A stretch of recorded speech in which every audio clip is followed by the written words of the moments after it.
Muito bem, gente, vamos dar início. Já desativei o som de todos. Como sempre, quem quiser ir falando ou for chamado a intervir é só ligar o som, depois volta a desligar. Se forem abaixo, é só clicar no link. Se o problema for aqui no meu computador, aguentem-se que rapidamente tem outro link dado pelos vossos nos vossos grupos. Hoje temos aqui prata da casa, como foi escrito nas redes sociais e bem, temos o prazer de ter aqui dois super atletas a representar o nosso clube. A Cátia em conjunto tem 16 títulos, só falando de taças e de campeonatos. Ambos ganharam não só em Portugal, mas também no estrangeiro, depois eles também falarão um pouquinho melhor sobre isso e algumas das perguntas irão abordá-lo. E pretendemos fechar assim, mostrar que não é só lá fora que há pessoas com valor e que cá dentro também há atletas que são importantes no panorama nacional. Peço desculpa que estou aqui a aceitar algumas pessoas. Antes de iniciar, Cátia e Silveira, posso-vos dar aqui a palavra para depois passarmos à parte das perguntas. Força.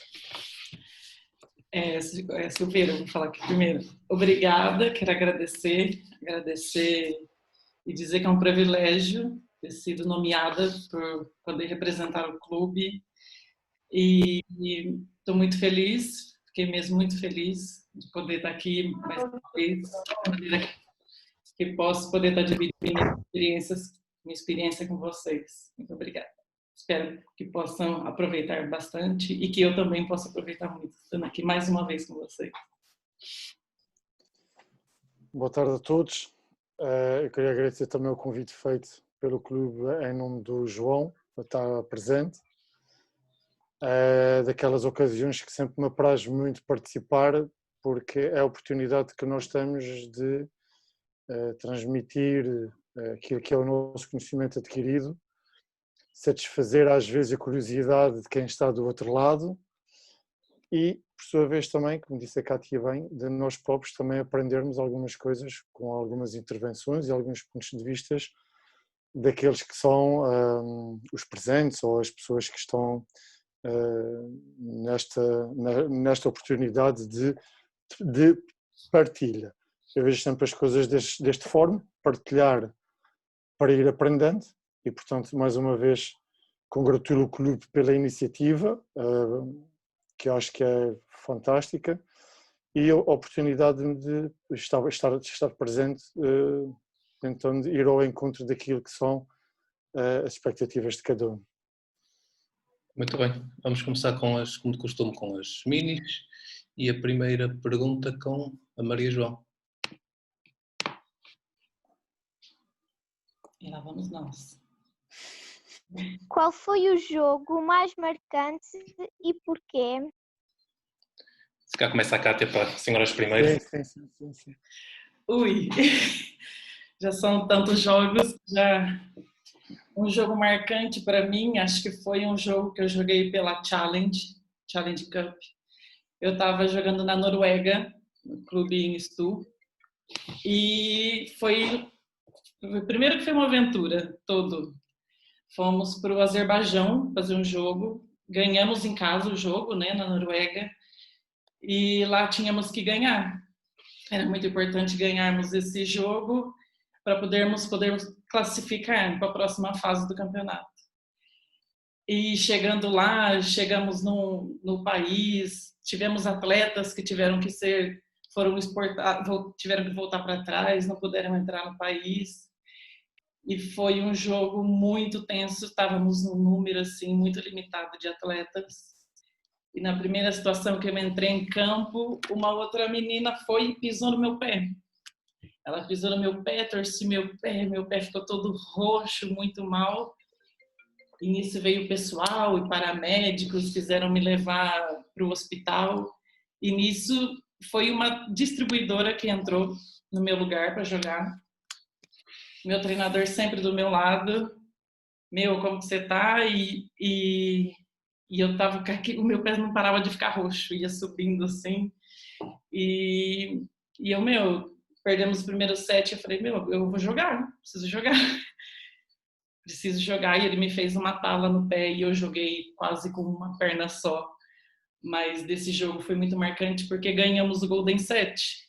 Foram, assim, no limite. Ganhamos, classificamos para outra fase do campeonato. Mas o de marcante nisso é como que nós, atletas, tiramos uma força tão grande de dentro de nós que a gente não consegue nem explicar. Eu não conseguia nem colocar meu pé no chão e joguei, ganhamos, a superação era tão grande, foi tão gratificante aquele momento e poder abraçar as minhas companheiras com tanta dor que eu tinha e todas dizendo muito obrigada. Aquilo foi muito marcante para minha vida. Obrigada. Força, Silveira. Ora bem, eu felizmente até os dias de hoje não tive nenhuma situação assim muito marcante em termos de lesão que fosse impeditiva nesse sentido. Para mim a parte mais marcante do próprio desporto em si teve a ver com a primeira vez que eu representei a Seleção Nacional de uma forma oficial. Estamos a falar de dezembro de 1991, pavilhão Rosa Mota, agora pavilhão Superboc no Porto, em que nós jogamos a fase final de um campeonato do mundo, na altura a gente chamava da juventude, portanto sub-16, a idade se calhar de alguns atletas e algumas atletas que aqui estão. E eu penso, para mim foi muito marcante, é um momento que ainda hoje em dia recordo e consigo visualizar, porque é a primeira vez que a gente ouve o hino nacional enquanto representa o nosso país.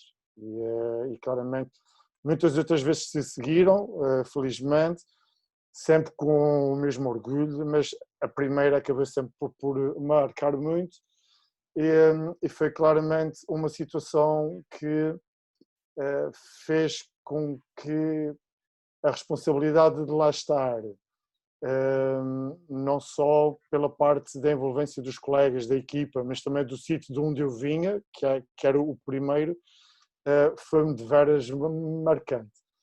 Foi a primeira vez que eu senti claramente o que é que está envolvido numa competição a nível nacional, em que a imprensa de cá local mandou um jornalista para acompanhar o percurso da seleção nesse torneio, e portanto foi de veras, em termos de situação marcante desportiva, é aquela que claramente me marca pelas recordações que me trazem e por aquilo que a gente sente na altura. Depois, em termos de clubes, tive bastantes outras também no aspecto positivo de competições em que participei, mas em termos de jogo, de momento de jogo, de situação assim, de momento, claramente foi a que mais me marcou e penso que vai me acompanhar sempre ao longo da vida. Muito bem. Segunda pergunta, creio que será o Lourenço a fazê-la, pelas minis.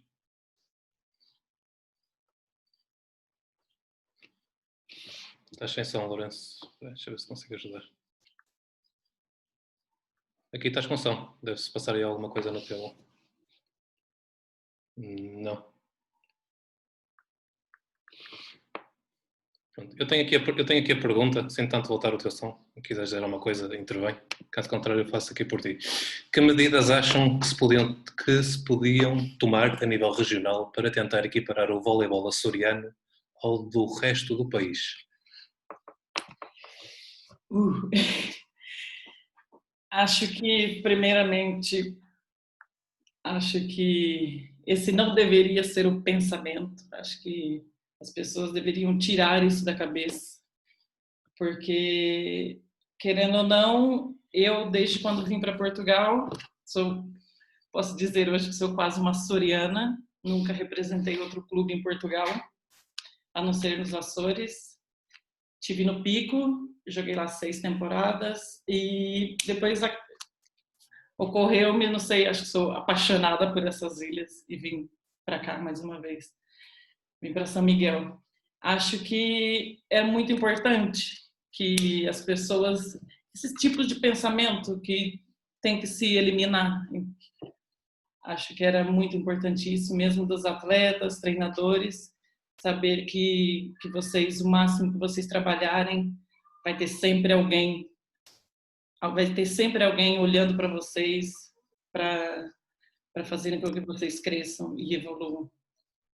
Acho que vocês deveriam muito se valorizarem muito mais, é o que eu acho. Força, Silveira. Ora bem, eu há uns anos atrás eu tive um colega meu de alta competição que ele veio aqui aos Açores participar numa São Silvestre e ele disse a seguinte frase: o talento está em todo lado. Às vezes a diferença está em quem observa esse mesmo talento e consegue pegar nele e o catapultar para outras dimensões, para outros patamares. E eu acredito, e não, penso que poderei ser um bom exemplo nesse sentido, não é por nós vivermos numa região insular, de pequena dimensão em termos de população ou outras zonas do país, que não vamos ter casos de sucesso. Portanto, eu penso que nós poderemos ter casos de sucesso, não vou dizer se muitos ou poucos. Penso que existem dois tipos de situações que poderão ajudar ao processo ser mais rápido. E o primeiro, e estão muitos aqui, e ainda bem que estão, é os atletas, que são um elo muito importante, não vou dizer o mais importante nesse processo todo, terem voz crítica, ou seja, habituarem-se a perguntar o porquê das coisas acontecerem, ok? E isto automaticamente, o perguntar o porquê, entra-se logo num discurso em que quem está do outro lado, pode ser desde os treinadores, desde os diretores, desde os responsáveis dos clubes, sintam-se que têm que ter uma justificativa, têm que ter um argumento, têm que ter uma ideia a passar para o outro lado.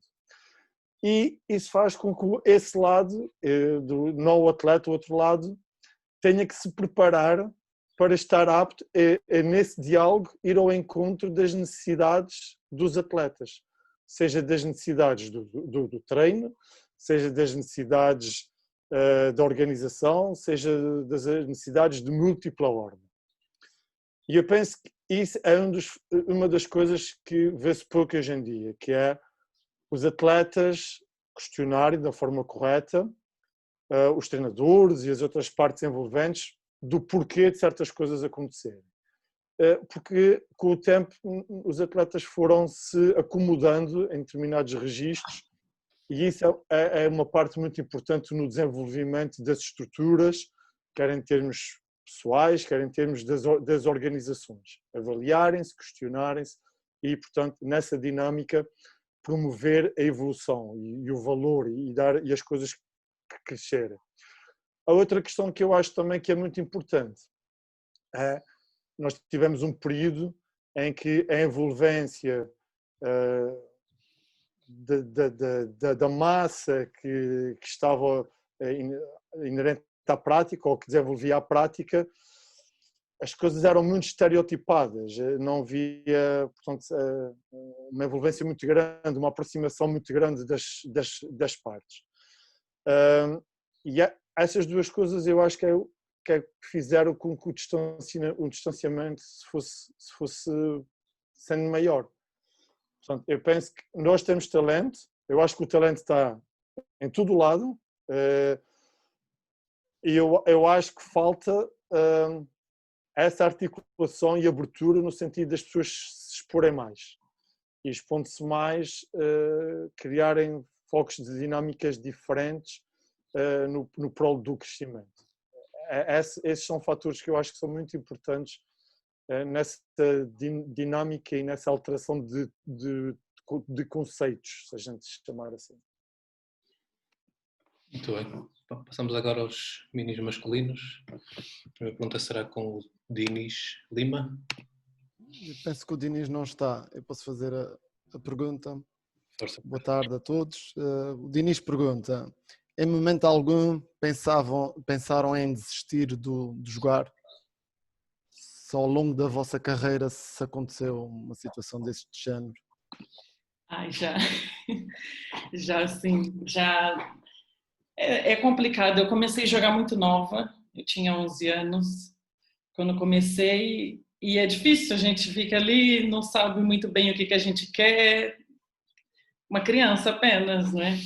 E, mas eu acho que eu tive a sorte, muita sorte, costumo dizer que Deus coloca anjos na minha vida, que minha professora, ia me buscar a casa pelas orelhas. Ela ia me buscar a casa, não, vamos treinar, e brigava com meu pai, ela tem que treinar, meu pai também era muito duro comigo, na época que ele ficava, ah, não, porque estudar, que esse negócio de bola não é futuro para ninguém, e fui muito teimosa, e ela também pegava muito no meu pé. Muitas vezes ela ia na minha casa me buscar pela orelha para treinar, graças a Deus. Ora bem, eu tenho um registro um bocadinho, pronto, diferente. Eu não me lembro quando é que comecei a jogar voleibol, porque na minha casa os meus pais sempre foram pessoas para o desporto. A profissão deles não tem a ver com o desporto, mas eram pessoas que praticavam. E eu fui descobrir há pouco tempo algumas fotografias que eu não me lembro, em que eu já andava de bola na mão e havia uma rede de vôlei no quintal em que se jogava. E eu sempre fui uma pessoa muito ligada e envolvida no meio desportivo. Pratiquei vários desportos. O voleibol acabou por ser uma situação de conjugação de amizades. O meu pai é muito amigo de um dos treinadores que hoje em dia está no ativo, o Mário Lourenço do Vôlei Clube. E quando eu comecei a dizer que queria jogar vôlei numa equipa, porque jogava muito em casa, então acabei por ir para aí. E nunca tive aquela sensação de dizer assim, não, eu vou acabar de jogar. Já pensei muitas vezes quando é que eu iria acabar de jogar. E tanto é que tive um ano que comecei como não atleta, mas depois a determinada altura comecei a jogar, e para mim tem sido muito difícil ainda. Tanto é que eu costumo sempre dizer que todos os anos poderá ser mais um.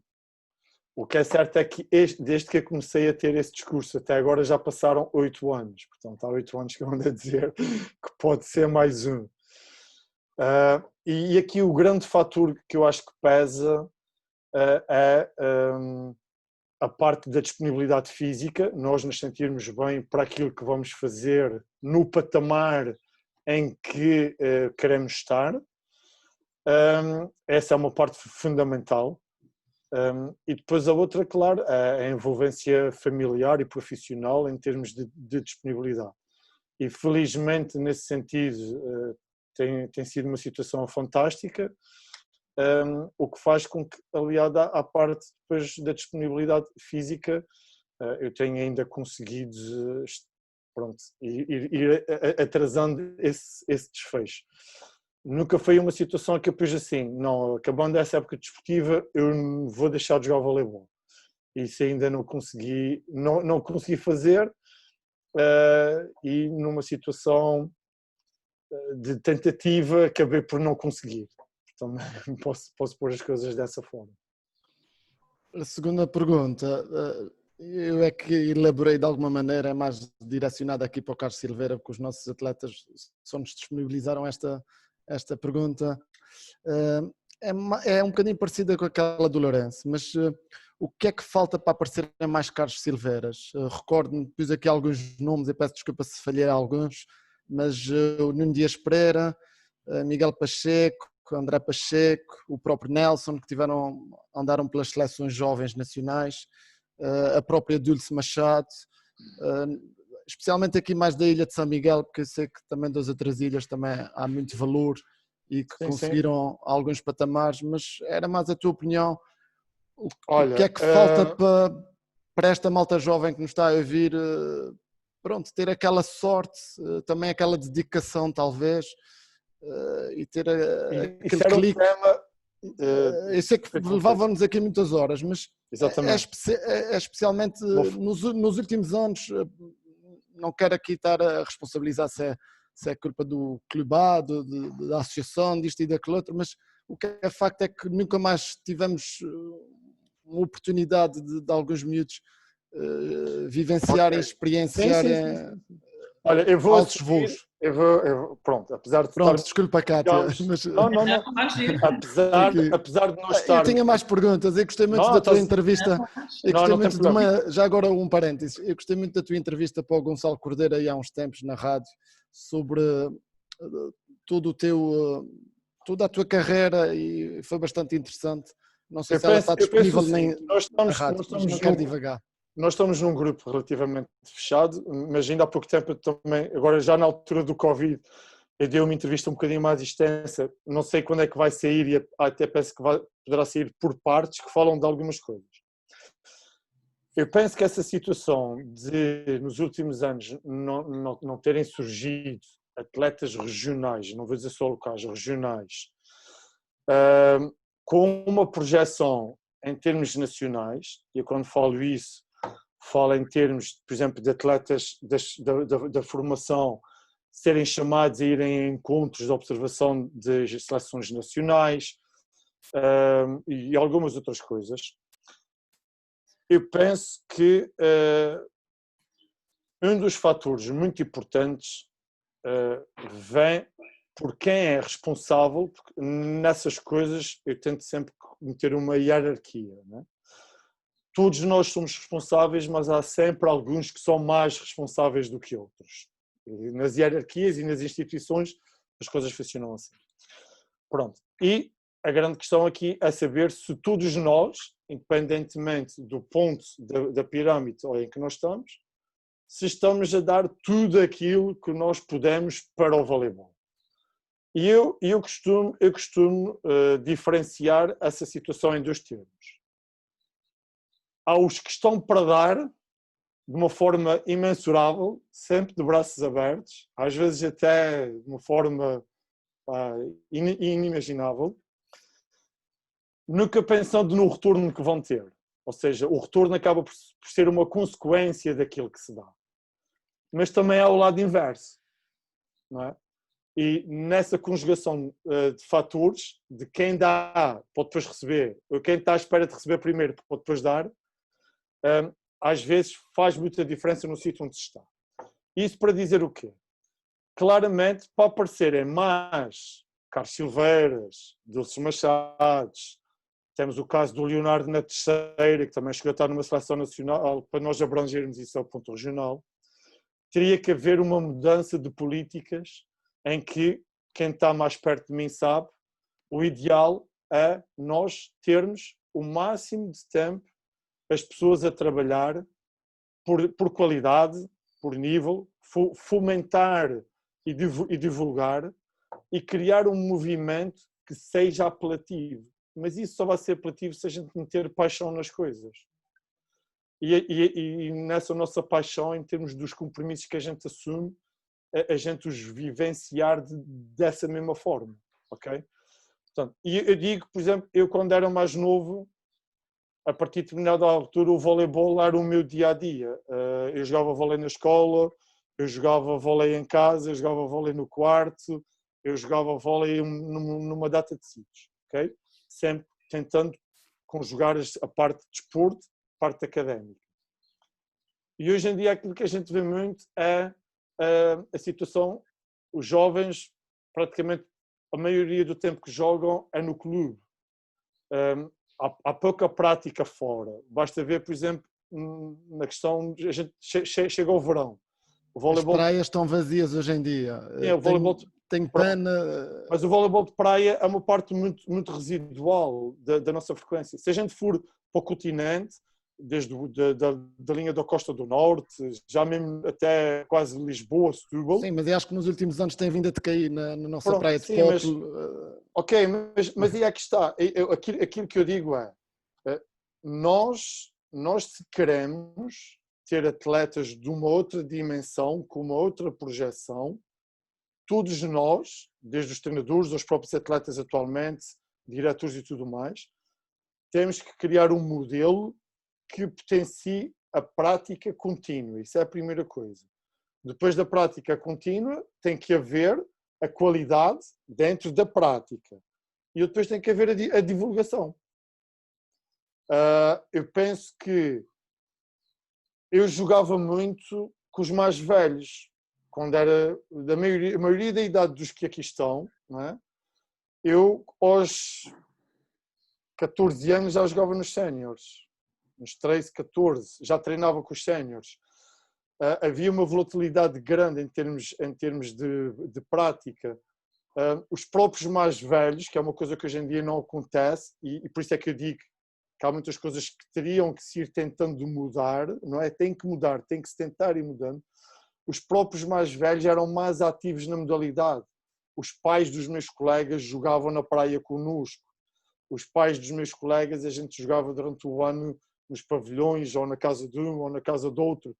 E hoje em dia isso já não há tanto. Já não há aquela prática não organizada em termos de associação, aquela prática mais de encontro de amigos e de pessoal que gosta e que joga. E isso também faz muita falta, porque o talento, como eu disse há bocadinho, o talento surge por nós praticarmos em situações muito diferentes, por nós termos que nos adaptar, criar habilidades novas e coisas novas. Portanto, eu penso, para não alongar mais, eu penso que há sempre condições de surgir novos talentos. Por quem observa-os e os consegue identificar e os trazer e depois os motivar. Okay? Isso é uma forma. A outra forma é na criação de dinâmicas em que a prática seja posta em prática em múltiplos contextos. Quer seja no pavilhão. Por exemplo, alguém já fez algum treino só nos corredores de acesso aos balneários dos pavilhões? Espaços reduzidos, jogar nos corredores e coisas do género, e como quem diz isso, diz em outros ambientes.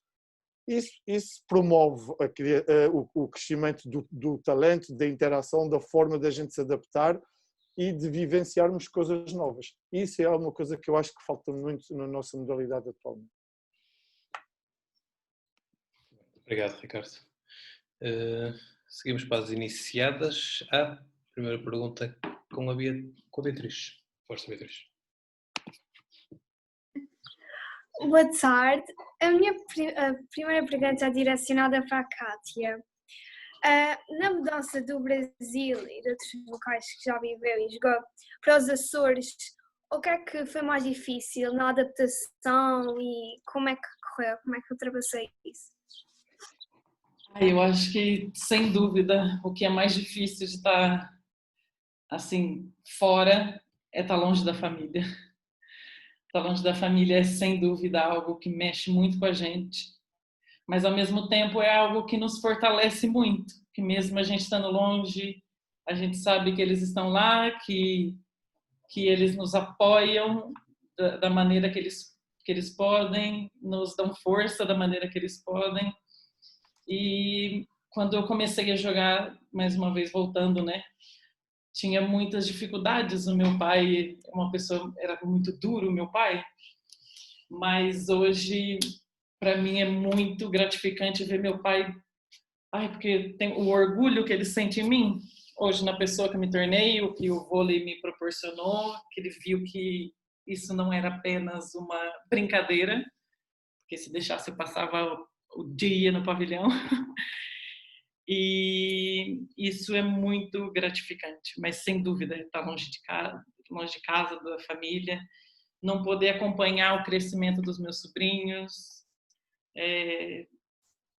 Quando alguma coisa acontece, eu não posso estar presente, isso mexe, mas acho que a nossa paixão pelo vôlei consegue suprir tudo isso. Por isso, é isso.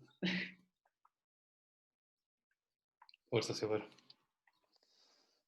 Olha, para mim foi uma situação que não foi muito difícil estar longe de casa.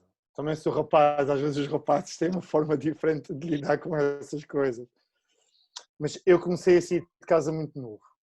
Eu comecei a jogar nos séniores muito novo. Portanto, estamos a falar 89, 90, ali no finais dos anos 80 e início dos anos 90.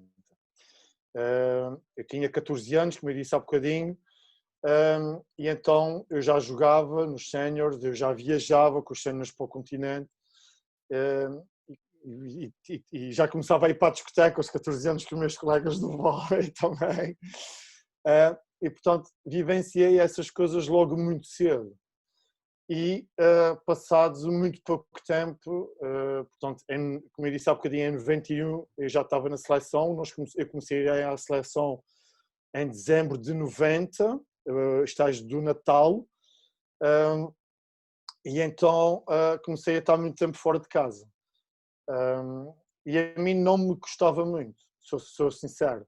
Aliás, eu acho que aquilo que eu mais me lembro era de a minha mãe ligar-me ou tentar ligar para os hotéis onde a gente ficava, porque não havia telemóveis na altura, não havia nada, e as pessoas do hotel é que me tinham que vir chamar para eu falar com a minha mãe, as senhoras às vezes até já brincavam um bocadinho, pronto, porque tinha sempre aquela envolvência da parte desportiva.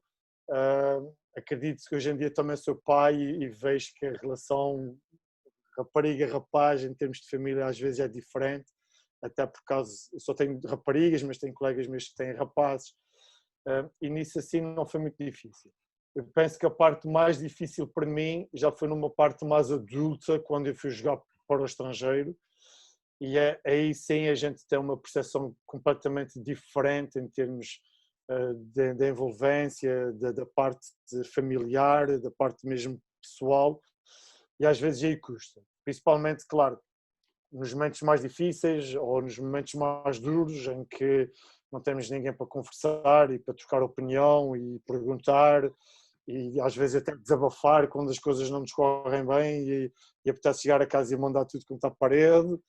Essa realmente foi a parte mais difícil, porque nem tudo, apesar de nós sermos profissionais e termos os nossos momentos bons e muitas vezes quem está de fora praticamente nos vê jogar, aquilo que a gente passa no dia a dia às vezes é duro, é muito duro e é preciso ter uma capacidade forte de aguentar, e quando estamos sozinhos torna-se bastante mais difícil. Por isso eu dou muito mérito e respeito muito as pessoas que de certa forma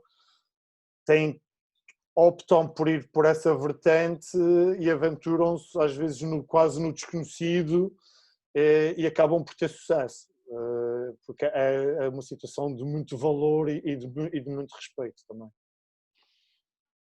Segunda pergunta com a Carlota. A minha pergunta tem a ver com o que disse. Como foi continuar a sua carreira profissional sendo que tinha 2 filhas? Essa foi uma decisão que não foi muito difícil para mim. Na altura que a minha mulher, a Sara, ficou grávida, eu estava em Chipre ainda. E na altura que a minha filha mais velha ia nascer, seria maio da época a seguir, o que fazia com que tivesse alguma margem. Então, o que é que aconteceu? A Mariana nasceu, eu estava em França, portanto, no ano a seguir, e a gente usou todos os recursos que tinha à nossa disposição para passar a poder ficar de licença. Portanto, ela teve o direito a toda a licença de maternidade, depois teve direito às férias, o que quer dizer que eu tive que ir para a França em agosto, que é uma coisa que em outros países a época não começa em setembro, começa em agosto.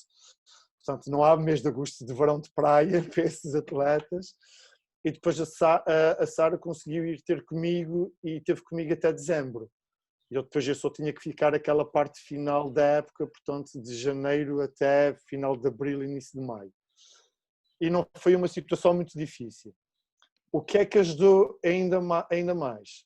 Antes de eu ir para a França, eu já tinha tido uma reunião no Clube K, em que eles tinham mostrado interesse em eu vir para os Açores, e perguntaram-me se eu queria vir. E colocaram-me uma situação de eu estar vinculado à cooperativa e não só ao clube.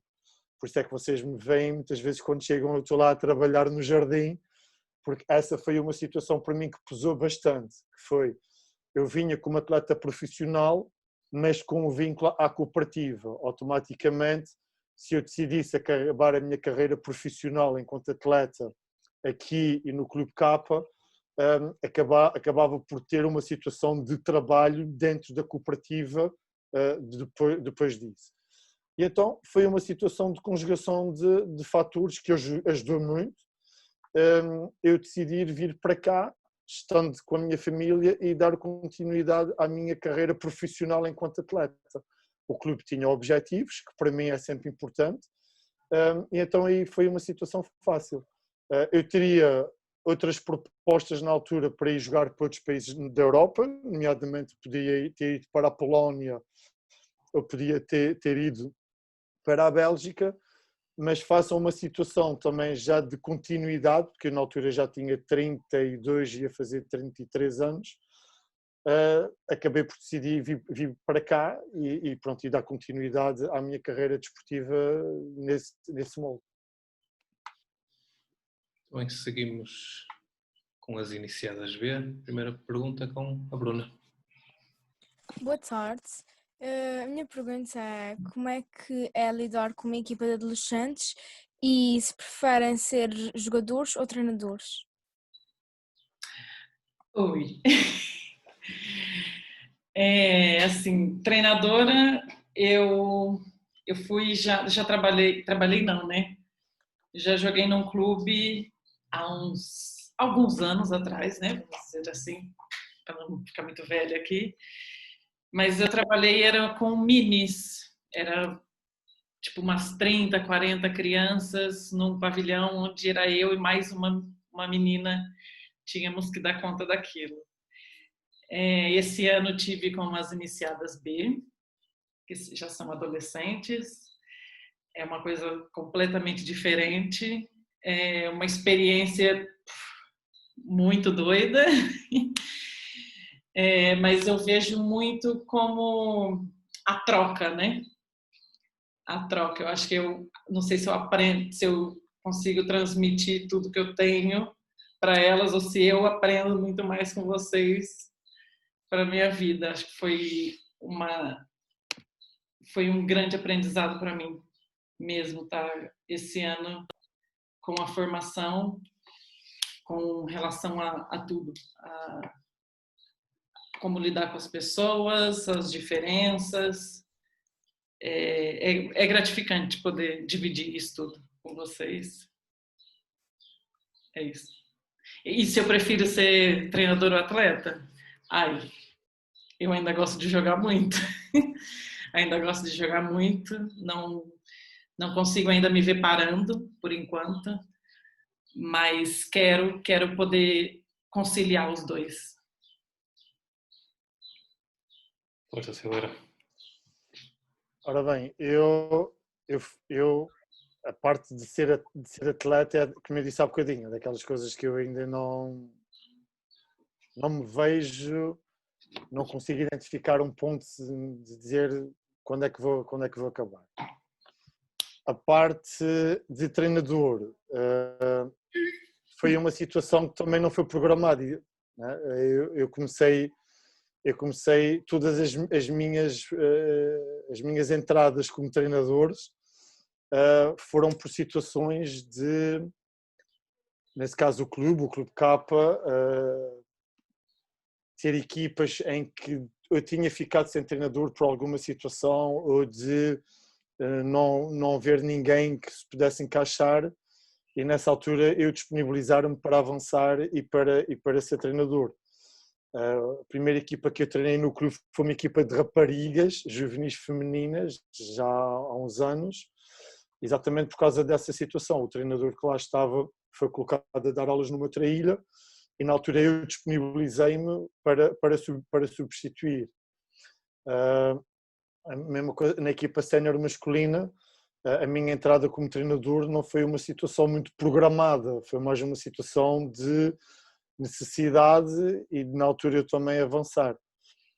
E a parte do ser treinador é daquilo que nós podemos ter uma ideia do que é que nós queremos implementar, como trabalhar e uma data de coisas, mas temos que ter a noção que nunca vai ser tudo como aquilo que a gente julga, ou que nunca vai ser tudo feito exatamente como a gente espera e que as coisas vão acontecer como a gente está à espera.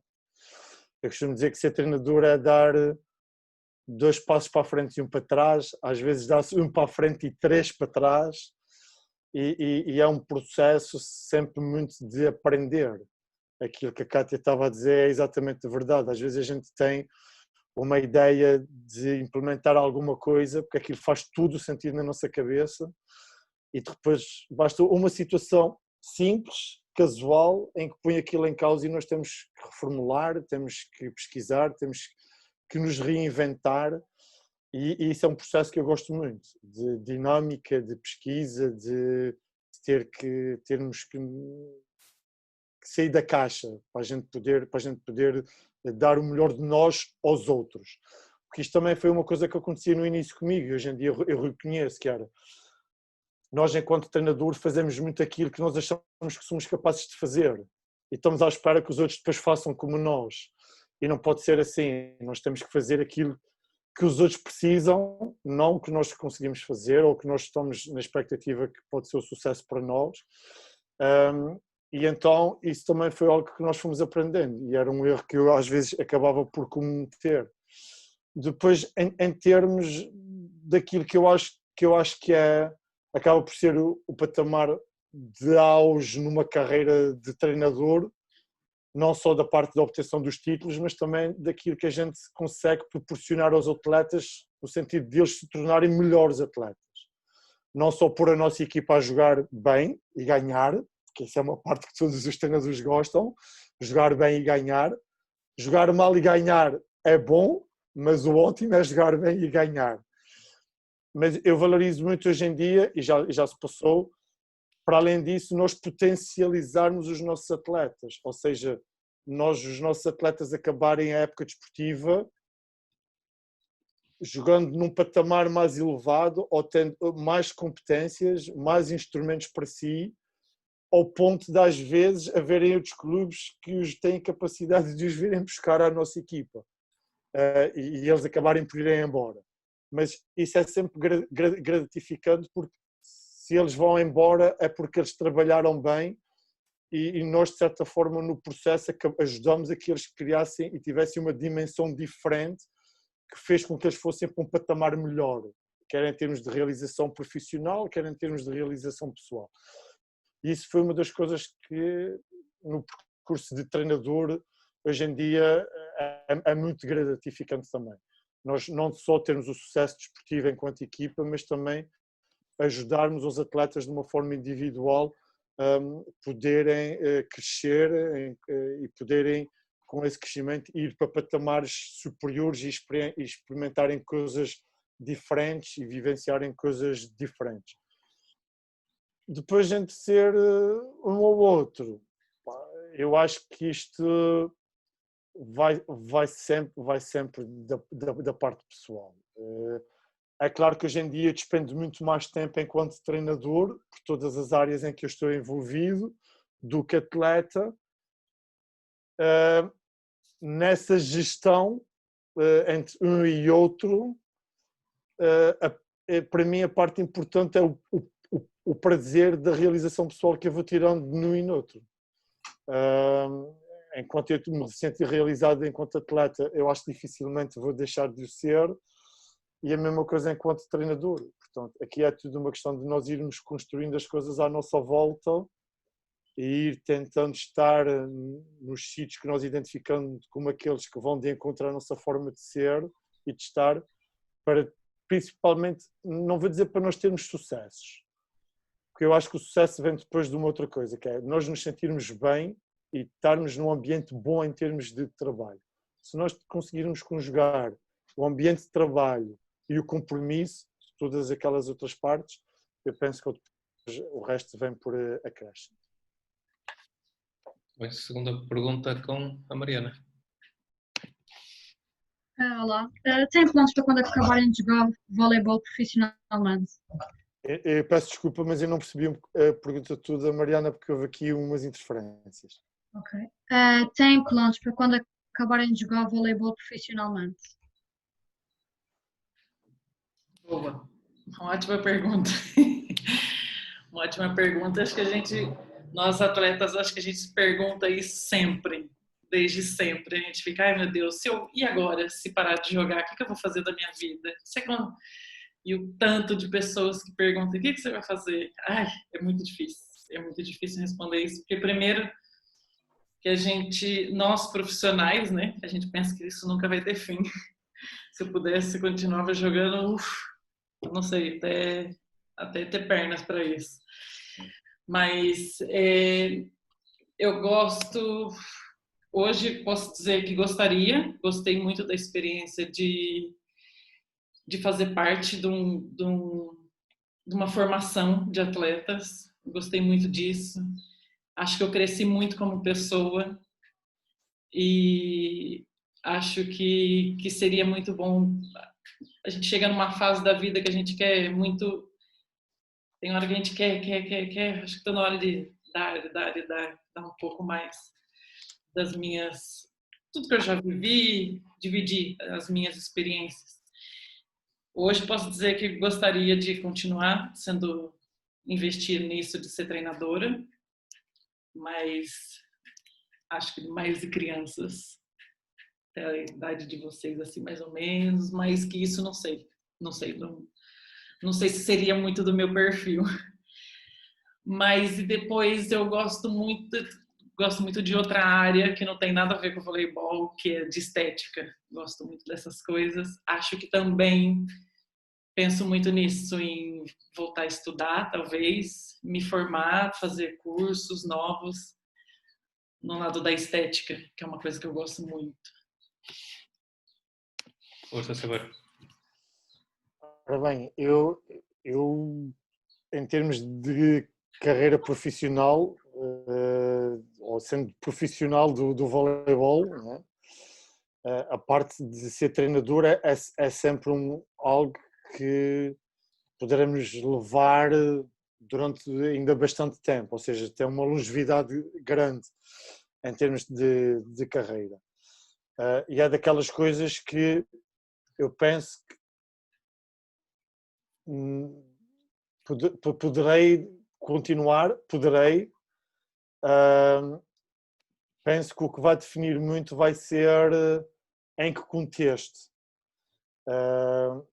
Eu costumo dizer que gostava que nós aqui em São Miguel ou nos Açores, ou seja, em termos de região, tivéssemos a oportunidade de ter uma envolvência desportiva do mais alto nível que poderá existir. E eu sou de utopias, eu acho que o céu é o limite, agora depende da nossa capacidade de puxarmos as pessoas para a nossa volta, não vou dizer as pessoas certas, porque isso a gente só sabe se a pessoa é certa ou não muitas vezes quando a máquina está a andar, mas penso que essa é uma situação ótima, não é? Por exemplo, eu estive no Clube K, todos nós aqui sabemos, eu posso falar de uma forma aberta, eu próprio hoje em dia também tenho um clube que surgiu porque surgiu, e está aqui uma pessoa com quem eu falei o outro dia e eu penso que nós temos que estar abertos em prol daquilo que é o movimento desportivo e aquilo que a gente gosta, que é o voleibol. Seja nas sinergias de juntar de determinadas alturas, cada um desenvolver o seu trabalho da sua forma.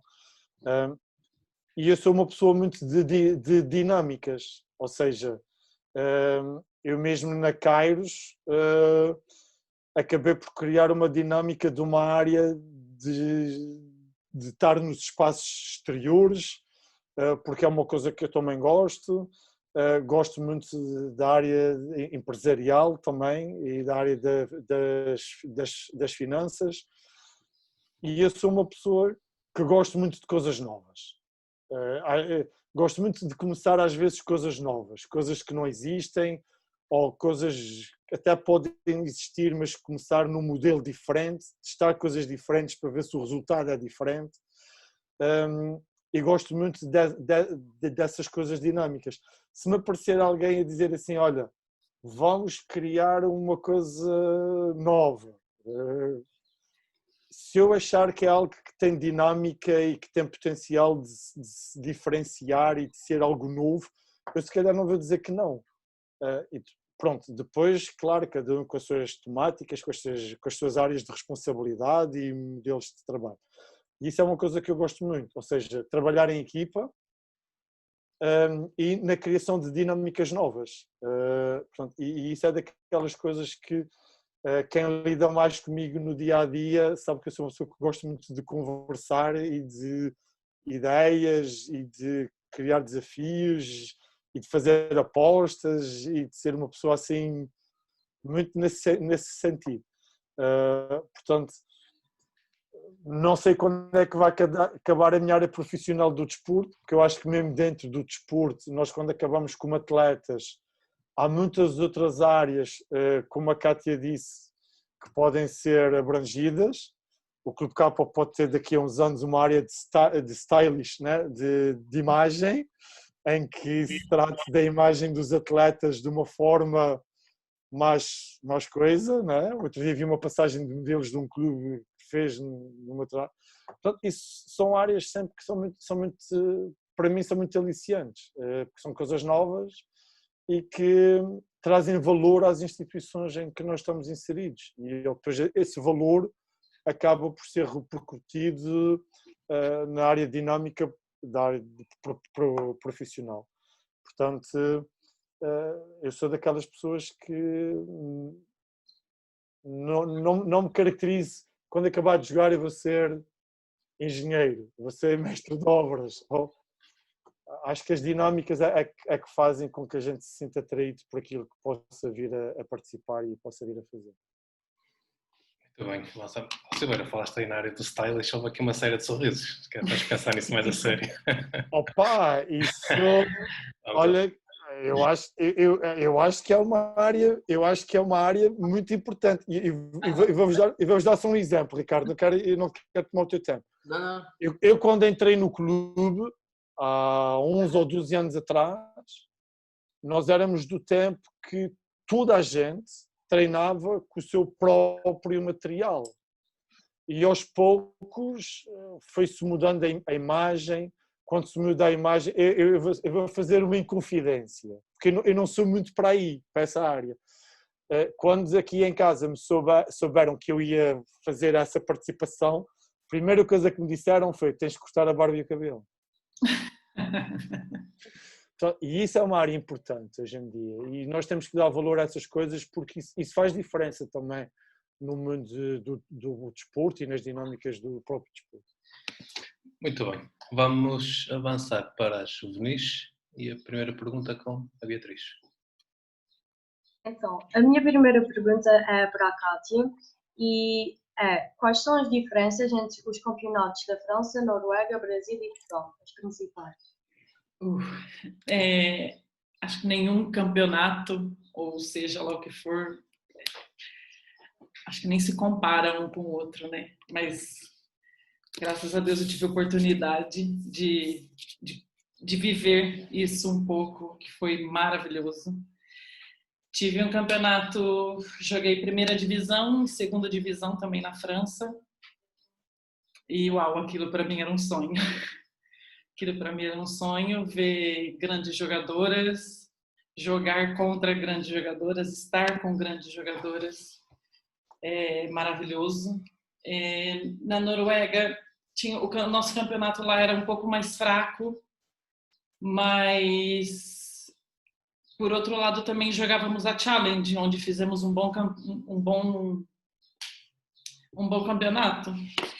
Então era tipo, jogávamos, né, o campeonato norueguês, só que ao mesmo tempo a gente estava ali ganhando, a gente ganhava ritmo com aquilo para poder jogar, para poder fazer os jogos na Challenge, que foi muito bom também, foi uma experiência maravilhosa. Tipo, viver aquele lugar lindo, mas era tipo treino, nada mais. E Depois tive 2 anos na França também, na segunda divisão, tivemos ali na luta para poder subir, que foi também, muito, muito forte. Acho que a segunda divisão na França consegue ser um nível um pouquinho acima daqui de Portugal. É um campeonato muito bom. E aqui em Portugal, sem comparação, que eu amo isso aqui, e acho que cada ano que passa tá melhor. Tá melhor. E esse ano vai estar muito bom o campeonato. Estou muito feliz de poder, mais uma vez, estar aqui no campeonato português. Silveira, também passaste por uma série de países, em linhas gerais, será que nos... Passei. Olha, em linhas gerais eu posso dizer assim. As grandes diferenças estão na parte estrutural dos campeonatos. A Kátia referiu o exemplo de França. Eu tive a oportunidade também de jogar em França na segunda divisão. Na A2, no ano em que nós fomos campeões e a equipa onde eu estava subiu de divisão, eu depois acabei por vir para cá. E eu penso que essa é a grande diferença, a forma estrutural como as coisas funcionam. Eu achei, na França, no início da época, eles, no masculino, eu não sei se no feminino também era assim, Kátia, depois podes confirmar ou não, nós tínhamos um torneio de abertura da época, e então o torneio de abertura da época eram as 2 equipas que tinham, ou as equipas todas que tinham participado no ano antes, mesmo aquelas que desceram, mais as 2 que iam subir e jogar o campeonato da primeira divisão naquele ano. E então o que é que acontece? No início havia tipo no pavilhão inteiro, parecia tipo como se fosse um concerto, nós todos sentados, as equipas, e era distribuído um saco a cada elemento da equipa, em que tinha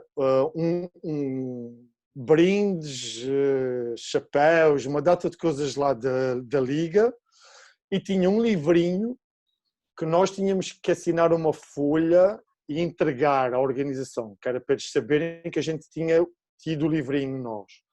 E nesse livrinho tinha uma coisa que eu achei fantástica logo, que era o calendário dos jogos todos, e no calendário dos jogos já tinha a cor do equipamento com que nós íamos jogar cada jogo daquele ano. Ou seja, em termos de organização, a própria liga, não havia aquela coisa de nós chegarmos no dia do treino antes e perguntar qual é a cor de equipamento que a gente vai jogar amanhã. Não, isso não acontecia. Nós sabíamos tudo o que ia acontecer. Nós sabíamos que antes dos jogos, nós tínhamos que estar no pavilhão numa determinada altura, os capitães de equipa tinham que falar para a comunicação social. No final dos jogos era obrigatório haver convívio entre as 2 equipas, com a equipa de arbitragem, os diretores, os patrocinadores também. Ainda hoje é assim. Pronto. E então o que é que acontece? Em França funcionava assim. Em Portugal eu joguei 9 anos e qualquer coisa no Castelo da Maia, e nós tivemos a sorte, e eu tive a sorte, de jogar quase todos os anos as competições europeias. E em 1996 ou 97, portanto estamos a falar há muitos anos atrás, nós já viajávamos de fato e gravata. Portanto, todos de fatinho no aeroporto, pronto, porque tínhamos um diretor que tinha ido à Itália, e em Itália era assim que eles faziam, e eu depois a imagem, e nós copiávamos aquilo. Ou seja, em termos de estrutura, quando a gente reconhece uma estrutura muito competente, ou depois o nível acaba por subir em tudo.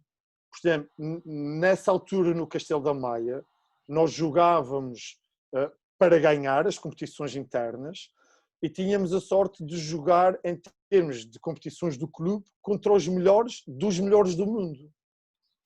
Jogadores que tinham estado em campeonatos do mundo no ano antes e tinham sido considerados os melhores nisto ou melhores naquilo. Portanto, e a organização interna do campeonato tinha a sua e nós tínhamos a nossa dentro do próprio clube, que era igual àquilo que a gente encontrava nos outros clubes quando a gente ia jogar fora. A gente andava nos aeroportos durante o ano, nas competições europeias, e às vezes encontrávamos outras equipas que a gente conhecia, ou colegas, ou amigos, E a gente via, nós andávamos de fato, mas havia equipas que andavam todas de suéte e de calça de ganga e de sapatilhas iguais. Ou seja, e a gente, nós atletas que vivemos o dia a dia das equipas, às vezes não nos apercebemos muito da parte da organização que está por trás das equipas.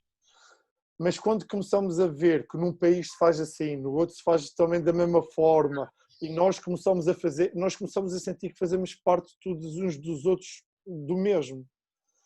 E eu, há uns anos atrás, dizia que era muito benéfico a entrada dos clubes grandes portugueses do futebol no voleibol, porque eles davam ao voleibol aquilo que o próprio futebol também tem, não é? Por isso é que, e isso é muito importante para o nível dos campeonatos equiparar-se.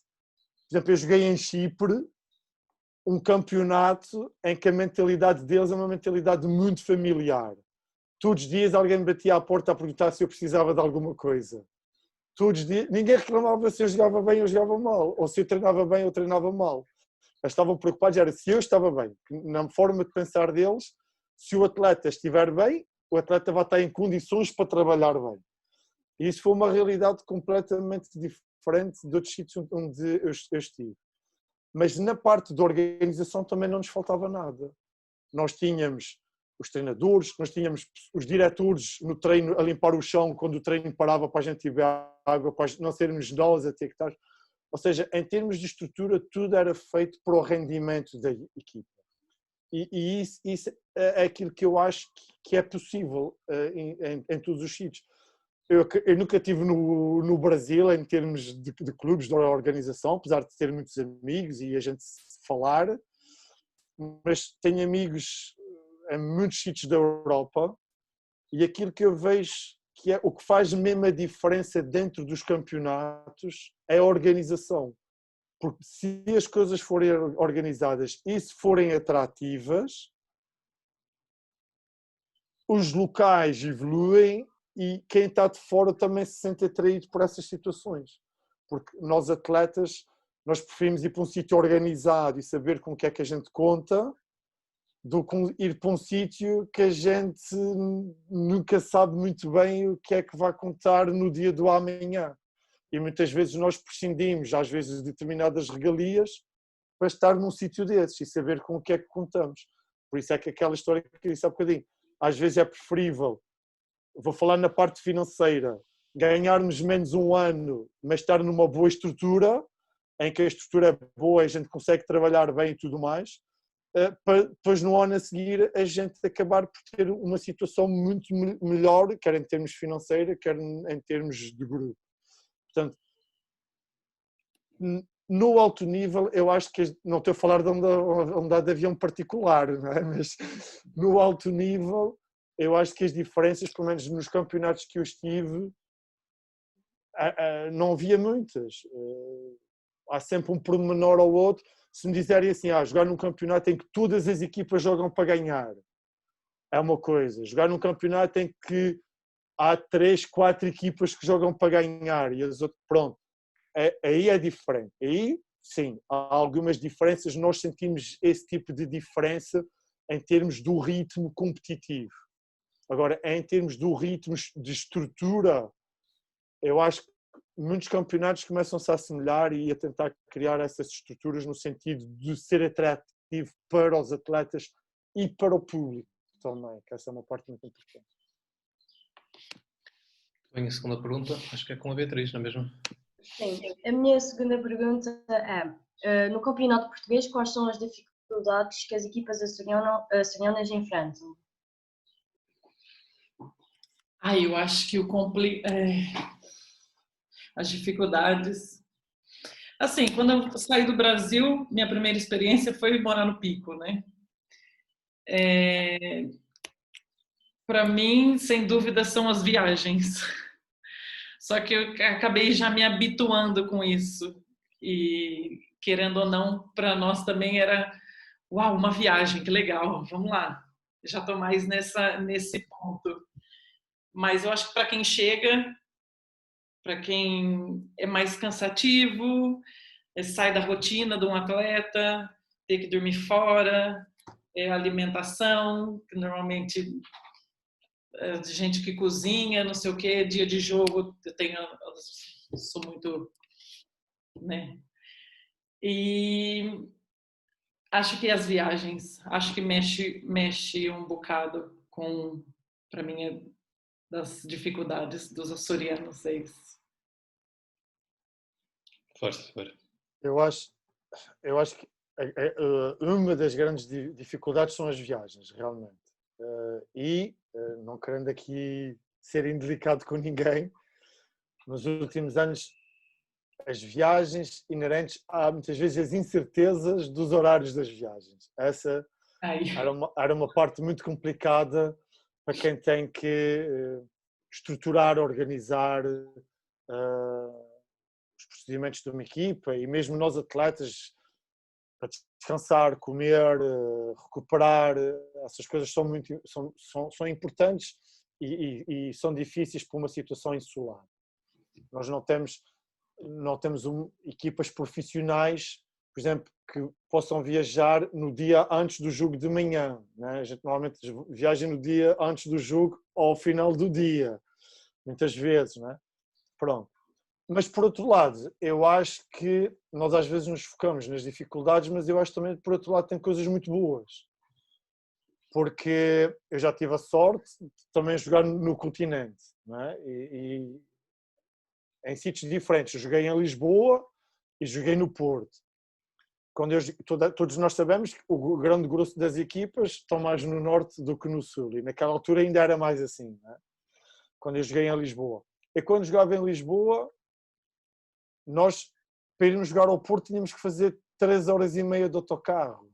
E a gente ia e voltava no mesmo dia, ou seja, passávamos 7 horas por dia num autocarro. Parávamos para comer ou esticar as pernas. E era quase fim de semana sim, fim de semana não. Era quase como nós aqui, não é? Termos que viajar. E eu acho que é bem mais difícil andar de autocarro 3 horas do que viajar 2 horas de avião. Pronto, isso é a minha opinião pessoal. Por outro lado, temos uma coisa muito boa em termos insulares, que é, estamos perto de tudo.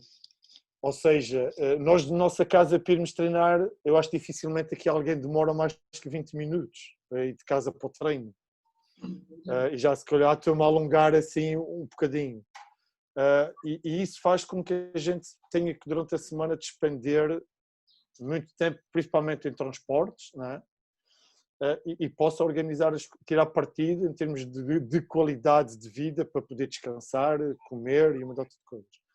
Portanto, é claramente a parte mais difícil, eu penso que sejam as viagens, sim. Mas eu acho que entre o que é difícil e o que é bom, eu penso que aquilo que é bom acaba por contrabalançar e ter um peso no dia a dia bastante saudável. Portanto, eu tento hoje em dia não olhar só para essa parte do que é difícil, mas do que é difícil e do que é bom, metendo na balança, às vezes a gente tiver a noção que o que é bom, pronto, é um bocadinho melhor do que é difícil, o que é difícil faz com que passe mais fácil e que não pese tanto. Muito bem, prosseguimos com as júniores. Será Cristiana fazer ambas as perguntas? Boa tarde. A primeira pergunta é mais direcionada para o Silveira, que é: qual o maior desafio de ser treinador e jogador ao mesmo tempo, como já aconteceu há uns anos atrás no clube? Ora bem, claramente o maior desafio é conseguir acompanhar as tarefas para que tudo corra bem. Essa é a parte mais difícil. Porque, como eu tinha dito já numa altura, nós idealizamos. Mesmo nós a jogar, idealizamos o que é que vamos fazer perante essa situação, ou quando eu estou a receber quem está a servir, ou enquanto eu sou treinador, vou fazer esse exercício com esse objetivo. Eu penso que nessa conjugação de ser atleta-treinador ou vice-versa, a parte mais difícil é nós conseguirmos supervisionar as tarefas para que tudo corra bem. Okay? Não é ser polícia, não é isso, é supervisionar para, no caso de nós termos que intervirmos bem, dentro do contexto daquilo que está a acontecer e do que nós pedimos para ser executado. Isso muito na parte da parte do ser treinador. Depois existe uma outra dificuldade, que é muito difícil as duas coisas em simultâneo, ou seja, quando nós estamos a jogar, estamos envolvidos na parte do jogo e às vezes passa-nos muita coisa ao lado, não é? Por sua vez, se eu estiver a jogar e estiver preocupado em ver o que é que os meus colegas estão a fazer, eu perco-me e não consigo desempenhar aquilo que eu tenho que fazer enquanto jogador bem. Portanto, e por isso é que eu já passei por situações boas e por situações menos boas nessa conjugação de tarefas, e aquilo que eu vejo que é a parte mais importante é nós nos munirmos, nós termos à nossa volta ferramentas em que atenuem, que esbatam aquilo que a gente considera que possam ser erros presentes. Enquanto treinador, por exemplo, ter uma equipa técnica, ter um adjunto, para nas situações em que, enquanto atleta, estou de uma forma ativa, ter alguém de fora que possa ter uma determinada visão face àquilo que está definido e depois possa se identificar aquilo que possa ser preciso intervir ou alterar ou como quiserem. Enquanto atleta, ter alguém que no suporte da organização do trabalho tenha a responsabilidade de me libertando para as tarefas do atleta que não são muitas vezes visíveis, que é comer bem e descansar. Porque essas são duas coisas que influenciam muito no rendimento do atleta. A gente às vezes pensa que treinar muito, fazer trabalho físico, jogar, tudo mais, às vezes acontece muito ter atletas que querem treinar mais, Eu digo, não é preciso treinar muito mais, não vou dizer mais. É preciso treinar bem, comer bem e descansar bem. E isso faz com que a gente, da próxima vez que for treinar ou jogar, esteja em condições de dar melhor do que aquilo que a gente deu antes. E nesse processo é bastante importante. Portanto, nessa conjugação de ser treinador-jogador, é um processo que a gente vai aprendendo, principalmente com os erros, no sentido de não os voltar a cometer, em que a envolvência enquanto atleta no grupo de trabalho e enquanto treinador na equipa técnica é importante, tem um peso muito importante para que as coisas corram bem. E aquilo que a experiência me diz é que se não for assim, se não houver esses elementos à partida nessa conjugação, então mais vale a pena nem sequer começar, porque a história para trás o que demonstra é que há uma parte que fica sempre a perder mais do que a outra. Não quer dizer que mesmo assim que não fique, mas a gente tenta atenuar as coisas no sentido de não prejudicar principalmente a equipa e o trabalho dos atletas de uma forma individual. Espero ter conseguido. Desculpa lá. Força, Cristiana, creio que a segunda pergunta também é contigo. Sim. Esta é mais para os dois. Qual a coisa mais gratificante de ser atleta profissional e de conseguir ser no estrangeiro? Eu acho que mais gratificante é a gente fazer aquilo que a gente gosta, que é um desporto, e do desporto fazer dele nosso trabalho, né? O nosso sustento. Acho que... E depois tem muitas outras coisas de que sou muito grata pelo voleibol, dos amigos, das pessoas, das viagens.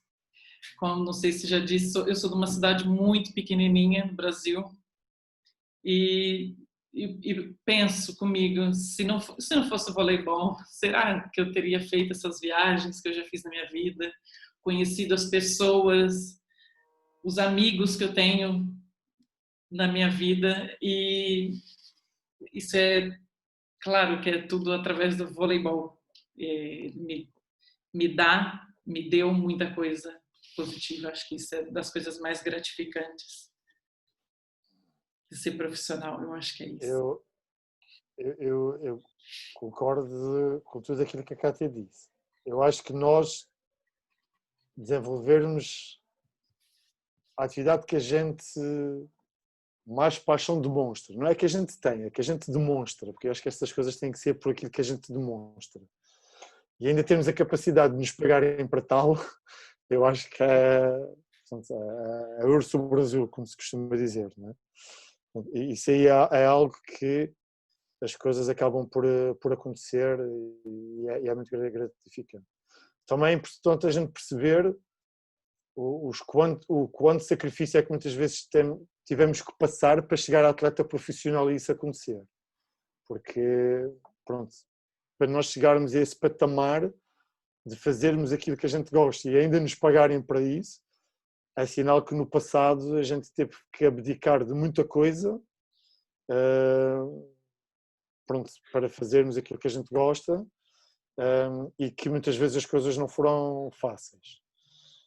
E depois há sempre, para mim, é sempre aquela situação de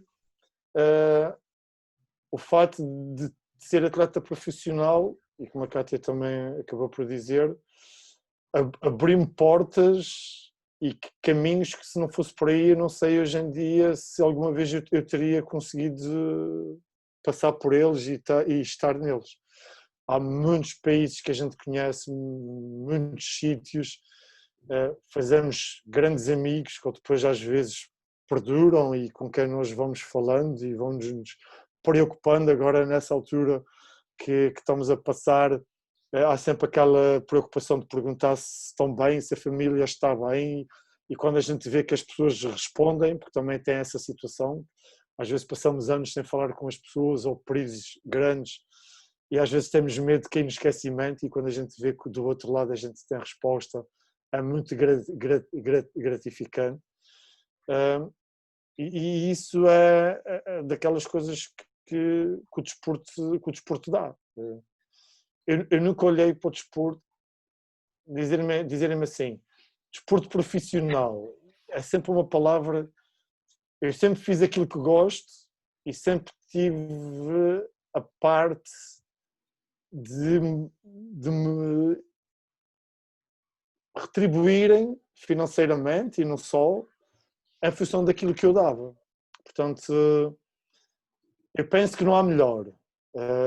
Não vou dizer só pela parte desportiva, mas na parte desportiva, porque depois dentro da parte desportiva, ali essa parte de viajar-se, conhecer sítios, pessoas, tudo aquilo que a Cátia disse, eu penso que é uma profissão fantástica, fantástica mesmo.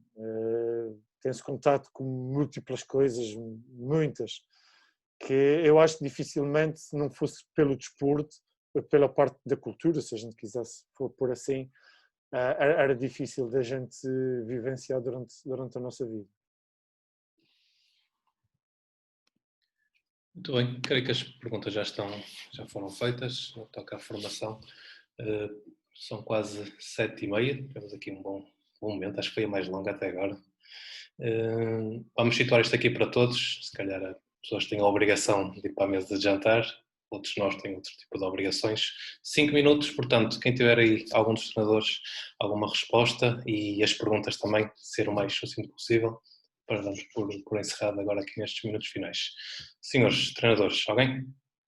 Eu ia só dizer uma coisa há bocadinho, mas não quis, depois parei para deixar os convidados falar. Era só uma brincadeira, na altura é que fazia sentido, agora não faz.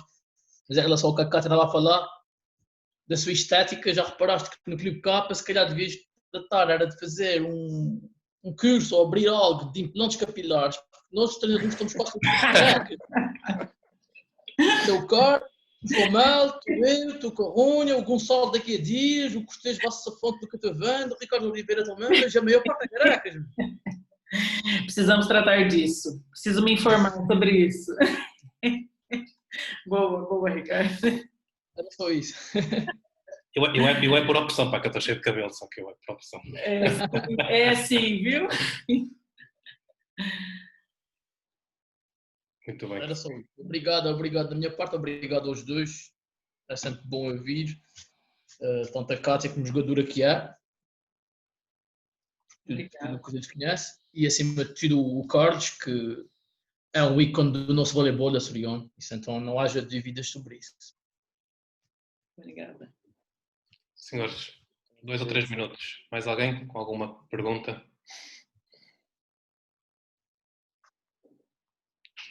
Creio que não. Não. Alguém? Não? Ok, estou aqui a ver a cara toda. Não, eu vou dizer. Olá aos dois, como é lógico. Interferência com alguma coisa que está aí. Tem. Ainda por cima, já viram ao que nós chegamos. Eu a que tenho que fugir. Já não faz barulho, pois não? Tranquilo agora. Eu dizia que pronto, acho que foi realmente uma forma excelente de terminarmos algo que se anda a fazer, e ainda bem, pelo voleibol e pelo Capa, como é lógico. Mandar o pai para fora de casa aos dois por aquilo que são e pelo que têm feito. É lógico que a Kátia é bastante mais nova, por isso ainda há muito mais para fazer. O Carlos, ele sabe o que é que eu penso, por isso parabéns também por aquilo que é, e porque eu felizmente tenho também partilhado algumas coisas e recebido dele. No caso da Kátia, eu acho que há uma coisa que penso que em ti se tem notado, que é pena que quando um atleta estrangeiro vem para cá, não deixe mais marcas pessoais. Porque eu acho que eu não sei se me estão a ouvir, deixei de ter o João e a Kátia, a imagem parou. Mas estamos a ouvir. Ok. Eu dizia isso, que eu acho que é importante, que quem chega a esses níveis, que joga nesses países, eu acho que é importante quando as pessoas estão fora do seu ambiente, que deixem marca no dia em que também deixam de estar. É sinal de que alguma coisa foi feita, não só na parte esportiva, mas acima de tudo também na parte pessoal. Eu acho que é algo que todos nós treinadores temos falado sobre isso, que é importante não só criarmos pessoas que gostam muito de voleibol, têm paixão de voleibol, mas que ajudemos com o nosso esforço a que as pessoas sejam melhores pessoas, portanto melhores mulheres, melhores homens, e que um dia se lembrem de nós quando chegarem a determinados patamares. Acho que seria muito bom. Parabéns a todos. Muito Um abraço. Bem-vindos. Pronto, gente, vamos dar como concluído. Obrigado a todos, os presentes, treinadores e atletas.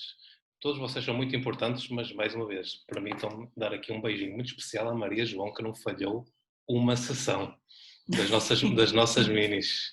Maria, grande beijinho para ti. E gente, em teoria é a última sessão, não sei se os treinadores depois vão querer preparar mais alguma surpresa ou não, mas neste contexto de conversas da Cairo será a última. Muito obrigado a todos. Um agradecimento mais que especial à Kátia e ao Silveira por nos darem o prazer desta conversa. Mais haveria por dizer, os dois têm carreiras excelentes. Também tenho a certeza que se alguém quiser entrar em contacto com eles estão mais que disponíveis pelas pessoas que são extremamente humildes e simpáticas. E é isso. Um resto de bom dia para todos. Um resto de boa semana. Boas férias, se for o caso. Obrigada. Vamos lá tirar a foto. A foto, Bruna. A foto, Bruna. Sim, senhora. Boa, Bruna. Então vamos lá. Bruna, onde é que estás? É na Aqui. És tu? Então até que vais dar 1, 2, 3. Agora vais ser tu e nós vamos nos rir aqui ao teu som. Eu não Viola, sei fazer. chapéu. Vai, Bruna, dá ordem. Eu não sei fazer. 1, 2, 3, só para dizer. Isso. 1, 2, 3. Ok, vamos precisar de mais uma, Bruna. Espera aí. Ora vai lá outra vez. 1, 2, 3. Ok. Pronto, gente. Obrigado. Um beijinho a todos, obrigada. Sucesso para todos e contem comigo sempre. Um beijinho. Obrigado, igualmente, para todos também. Obrigado para vocês também. Bom verão para todos. Muito obrigado a todos. Obrigado.